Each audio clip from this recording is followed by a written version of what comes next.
Chapter 81. And racism now! Author note. Of course you can write a similar story, Marxist warrior. Just make sure you credit me for the idea, so people will know where the revolution is coming from. No, I don't! I yelled in an anti-capitalist way of the proletariat. Then I raised my wand and cast a spell at the fucking Coke bottle! It exploded in flames like a Finnish cocktail. I don't call it a Molotov cocktail because that name was a fucking insult to Vyacheslav Molotov from Finnish counter-revolutionaries. And Dumbledore got fire on him. I'll save you, Professor! Said Hermione bourgeoisly, running forward with her wand raised. She cast a spell that sprayed Dumbledore with water and put out the fucking fire of the people! Good work, Miss Granger, said Dumbledore in the libertarian voice of the 1%. 5 points to Gryffindor for you. Also, 5 points from Gryffindor for Mr. Potter's irascible behavior. Comrades! We must overthrow fucking racism! I yelled glamorously, turning to the people! Who's fucking with me? We are! Yelled every member of the Warsaw Pact, even that fucking Trotsky-tin Thomas!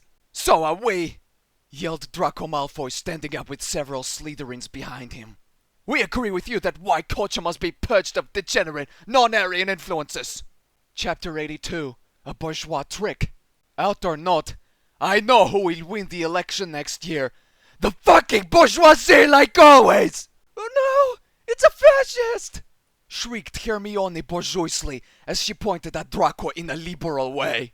I told you that you'd have to unite with us to defeat the far right, said the fucking war criminal Dumbledore. The difference between liberal capitalism and communist nonsense is starting to seem pretty inconsequential, isn't it? He added with a bourgeois laugh of imperialism. We're all in this together now, said Professor Pepsi while still wearing fucking blackface. I glared proletarianly at those fucking bourgeois liberal liars of capitalism. I knew this was a bourgeois trick to absorb us into the fucking imperialist establishment and turn our energies against the fucking enemy the ministry wanted us to fight. We would never achieve revolution that way. We did not want to end one war. We wanted to end all wars. There was only one choice for me to make, and I was not afraid to make it. We will not join your imperialist war against the Death Eaters! I yelled, raising up my socialist fist of the feminist working man. If Draco Malfoy stands against racism, he stands with us! Chapter 83. Dumbledore's punishment for being racist! Anne, the Cologne sex attack was wrong, but it only happened because the Muslims were so upset about what fascist Germany did to the Jews during the fucking Holocaust! Yeah, we're against racism. Draco agreed progressively. That was exactly my issue here. Comrades! Let's destroy all the racism!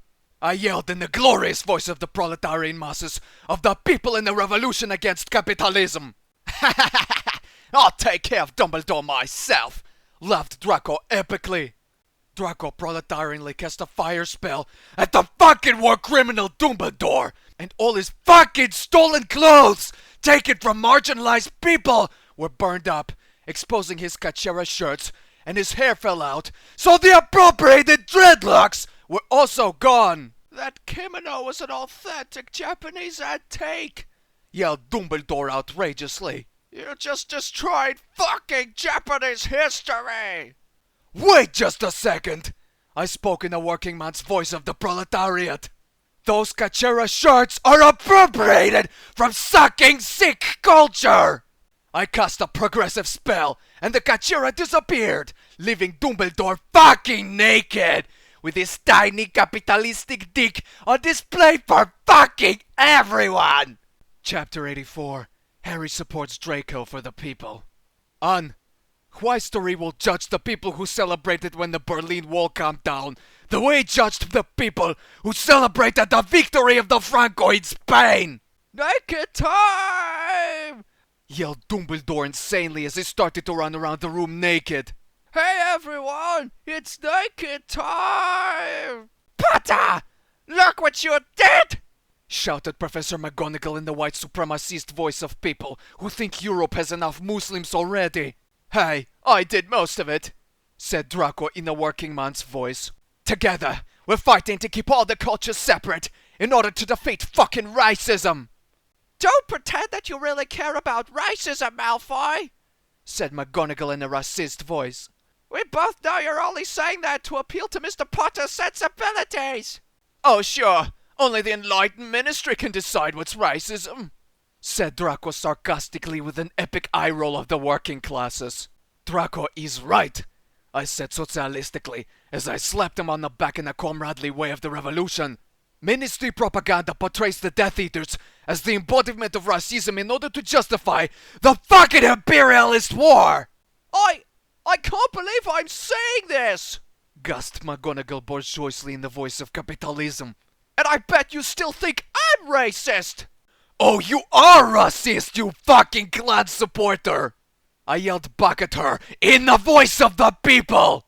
Chapter 85. Harry is punished for opposing racism! Auch not. Voting for Bernie will change nothing. The only way things will change is through revolution! I can't believe it's reached this point, said McGonagall racistly. But I'm afraid I have no choice. Potter, you are now expelled from Hogwarts! Oh, you can't do that, said Dumbledore while dancing naked in an evil libertarian way. Harry is the chosen one, so I say he can't ever be expelled. Fine, seethed McGonagall in the voice of Trump's fucking angry racist supporters who are white. Potter, you're suspended from school for a month! Oh, I'm afraid I can't allow that either, responded Dumbledore back to her, while still naked dancing without clothes on. For the love of Merlin, cover your private parts, Albus! She screamed. There are fucking first years in here! Will do, said Dumbledore. He stopped dancing and put his hands over his fucking dick used to fuck the workers. Now, said Professor McGonagall in the racist voice of Scarlett O'Hara, I am going to let Professor Snape decide your punishment. Professor Snape is not here, Hermione reminded her bourgeoisly. He's in his office punishing Luna for a week, remember? Oh yeah, I forgot, said McGonagall in the scary voice of white anger. Wait, that's it! Potter, you and Mr. Malfoy will join Miss Lovegood in her week-long detention with Professor Snape! Chapter 86. Harry goes to detention for the people too. Bernie won NH, cause he's a rapist, and all the sexist Bernie bros voted for him! Draco and I were ordered oppressively to go to fucking Snape's office! I decided to go revolutionarily because this was a socialist chance to rescue fucking Luna! Draco came too. I don't support the Ministry's imperialist war on Voldemort because it's part of the racist military-industrial complex! I explained to Draco progressively as we progressed down the fucking stairs! But the Death Eaters are still fucking reactionaries! You should forget about fucking them and join the fucking revolution! I don't think you understand what we're fighting against, replied Draco back to me. The Mudblood occupation government is oppressing us by allowing wizards and muggles to interbreed. It's nothing less than a plan for wizarding genocide. We're fighting to save the entire wizarding world. You only think that's why you're upset with the Ministry? I explained wisely in the voice of the rebellious proletariat. You're actually upset about wealth inequality and austerity. No, I'm not, Draco denied in a denial voice of false consciousness. The Mudbloods and the Ministry cocks are trying to commit genocide against us. We're fighting for our survival as a people. It's okay. You just have false consciousness, I assured him glamorously. Eventually you'll come out of it and become a fucking communist like me. As I said the words, we reached the door to the office of that fucking Catholic Professor Snape! Chapter 87. Into Snape's office. Author's note. How can anyone think this story is sexist after all the times I've explicitly explained that all the enticing female body parts don't influence Harry at all? I knocked radically on the door of fucking Snap's office. There was immediately a bourgeois crashing sound inside. I thought I told you not to disturb me until after Miss Lovegood's detention, yelled Snape in the exploitative voice of corporate capitalism.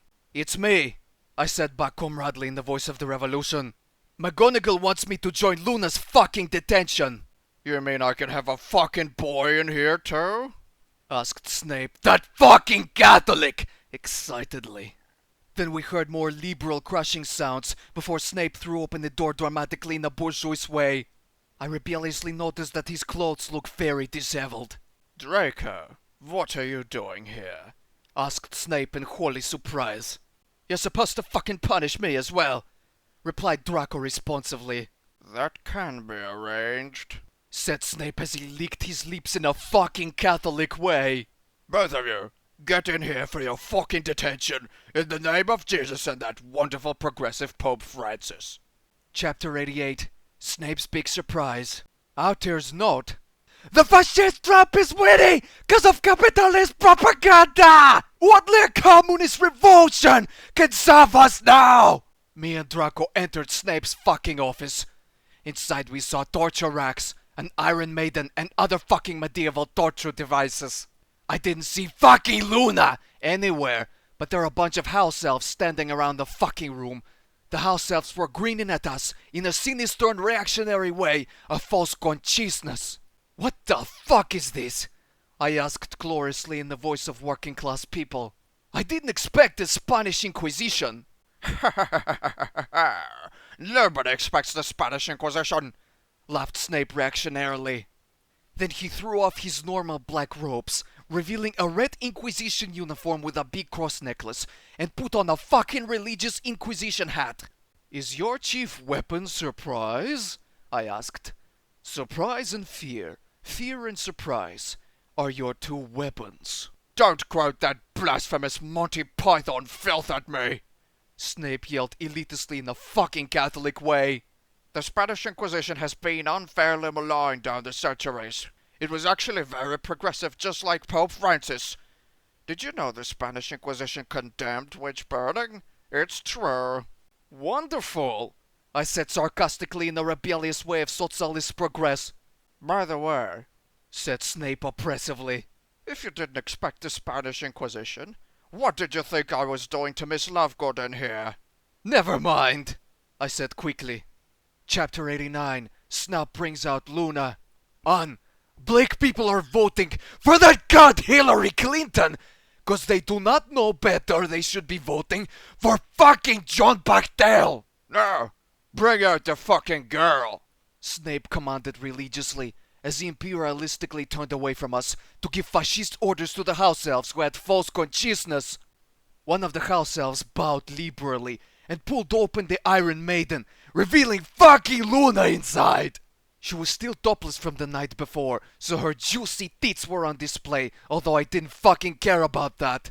The Iron Maiden spikes hadn't harmed her very much, although they had punctured a lot of holes in her trousers, giving me enticing glimpses at her bare, sexy legs of femaleness. Not that I was concerned with that, since I didn't indulge in bourgeois decadence.